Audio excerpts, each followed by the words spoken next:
ಒಂದ್ ಕಡೆ ಲೋಕಸಭಾ ಅಖಾಡ ರಂಗೇರಿರುವಂತಹ ಹೊತ್ತಲ್ಲೇ ಬೆಳಗಾವಿಯ ಡಿಸಿ ಕಚೇರಿಗೆ ರೈತರು ಮುತ್ತಿಗೆಯನ್ನ ಹಾಕಿದ್ದಾರೆ. ಅದರ ನೇರ ದೃಶ್ಯಾವಳಿಗಳನ್ನ ಗಮನಿಸ್ತಾ ಇದ್ದೀರಿ. ಬೆಳಗಾವಿಯಲ್ಲಿ ಬರ ಪರಿಹಾರ ಹಾಗೆ ಸಾಲ ಮನ್ನಾ ಮಾಡುವಂತೆ ರೈತರು ಹೋರಾಟವನ್ನ ಮಾಡ್ತಿದ್ದಾರೆ. ಈ ರೀತಿ ಹೋರಾಟ ಮಾಡ್ತಾ ಇದ್ದಂತಹ ರೈತರು ಏಕಾಏಕಿ ಜಿಲ್ಲಾಧಿಕಾರಿ ಕಚೇರಿಗೆ ನುಗ್ಗಿದ್ದಾರೆ.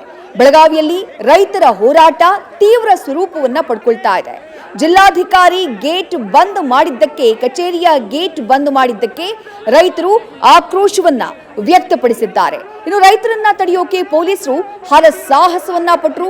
ರೈತರು ಮತ್ತು ಪೊಲೀಸರ ನಡುವೆ ಸದ್ಯ ನೂಕಾಟ ತಳ್ಳಾಟ ನಡೀತಾ ಇದೆ. ರೈತ ಮುಖಂಡರನ್ನ ತಳ್ಳಿ ಡಿಸಿಪಿ ರೋಹನ್ ಜಗದೀಶ್ ಅವರನ್ನ ತಡಿತಾ ಇದ್ದ ಹಾಗೆ ರೈತರ ಆಕ್ರೋಶ ಮುಗಿಲು ಮುಟ್ಟಿತು. ಪೊಲೀಸರು ಸದ್ಯ ಪೊಲೀಸ್ ಡಿಆರ್ ವ್ಯಾನ್ಗೆ ಗುದ್ದಿ ಈ ವೇಳೆ ಬ್ಯಾರಿಕೇಡ್ ಎತ್ತಿ ಆಕ್ರೋಶವನ್ನ ಹೊರಹಾಕಿದ್ದಾರೆ ರೈತರು. ಪೊಲೀಸರು ದಬ್ಬಾಳಿಕೆ ಮಾಡ್ತಿದ್ದಾರೆ ಅಂತ ಹೇಳಿ ಆರೋಪಿಸಿ ರೈತರು ರಸ್ತೆ ತಡೆಗೂ ಕೂಡ ಮುಂದಾಗಿದ್ದಾರೆ. ಡಿಸಿ ಕಚೇರಿ ಮುಂಭಾಗದ ಮುಖ್ಯ ರಸ್ತೆಯನ್ನ ತಡೆದು ರೈತರು ಧರಣಿ ನಡೆಸುತ್ತಿದ್ದಾರೆ. ಸ್ಥಳಕ್ಕಾಗಮಿಸಿರುವಂತಹ ಜಿಲ್ಲಾಧಿಕಾರಿ ನಿತೇಶ್ ಪಾಟೀಲ್ ರೈತರ ಮನವೊಲಿಕೆಗೆ ಹರಸಾಹಸವನ್ನ ಪಡ್ತಿದ್ದಾರೆ ಅನ್ನುವಂತಹ ಮಾಹಿತಿ ಲಭ್ಯವಾಗ್ತಾ ಇದೆ.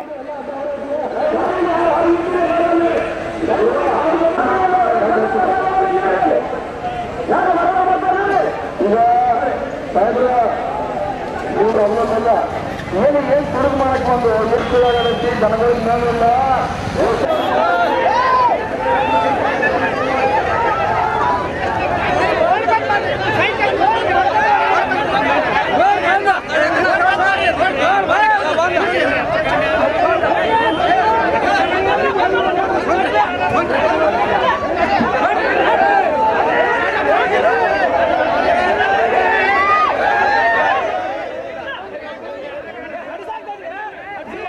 ಬೆಳಗಾವಿಯಲ್ಲಿ ಡಿಸಿ ಕಚೇರಿಗೆ ಮುತ್ತಿಗೆ ಹಾಕೋದಕ್ಕೆ ರೈತರು ಮುಂದಾಗಿರುವಂತಹ ದೃಶ್ಯಗಳನ್ನ ನೀವು ಗಮನಿಸ್ತಾ ಇದ್ದೀರಿ. ಪೊಲೀಸರು ಅದಕ್ಕೆ ತಡೆಯನ್ನ ಒಡ್ತಾ ಇದ್ದಂತೆ ರಸ್ತೆಯನ್ನ ತಡೆದು ಪ್ರತಿಭಟನೆಯನ್ನ ನಡೆಸ್ತಾ ಇದ್ದಾರೆ ರೈತರು. ಸರಿಯಾಗಿ ಬರ ಪರಿಹಾರವನ್ನ ಸರ್ಕಾರ ನೀಡಿಲ್ಲ, ಸಾಲ ಮನ್ನಾ ಸರ್ಕಾರ ಮಾಡ್ತಾ ಇಲ್ಲ ಅನ್ನುವಂತಹ ಆಕ್ರೋಶವನ್ನ ರೈತರು ವ್ಯಕ್ತಪಡಿಸ್ತಾ ಇದ್ದಾರೆ. ಡಿಸಿ ನಿತೇಶ್ ಪಾಟೀಲ್ ಕೂಡ ಸ್ಥಳಕ್ಕಾಗಮಿಸಿದ್ದಾರೆ. ರೈತರ ಮನವೊಲಿಸುವಂತಹ ಪ್ರಯತ್ನವನ್ನ ಮಾಡ್ತಿದ್ದಾರೆ. ಈ ಮಧ್ಯೆ ಪೊಲೀಸರು ಹಾಗೆ ರೈತರ ನಡುವೆ ವಾಗ್ವಾದ ನಡೆದಿದೆ. ಕೂಡಲೇ ಬರ ಪರಿಹಾರವನ್ನ ನೀಡಬೇಕು, ನೀರಿನ ವ್ಯವಸ್ಥೆಯನ್ನ ಮಾಡಬೇಕು ಅಂತ ಹೇಳಿ ಪ್ರತಿಭಟನೆಗೆ ಇಳಿದಿರುವಂತಹ ರೈತರು ಆಗ್ರಹವನ್ನ ಮಾಡ್ತಿದ್ದಾರೆ.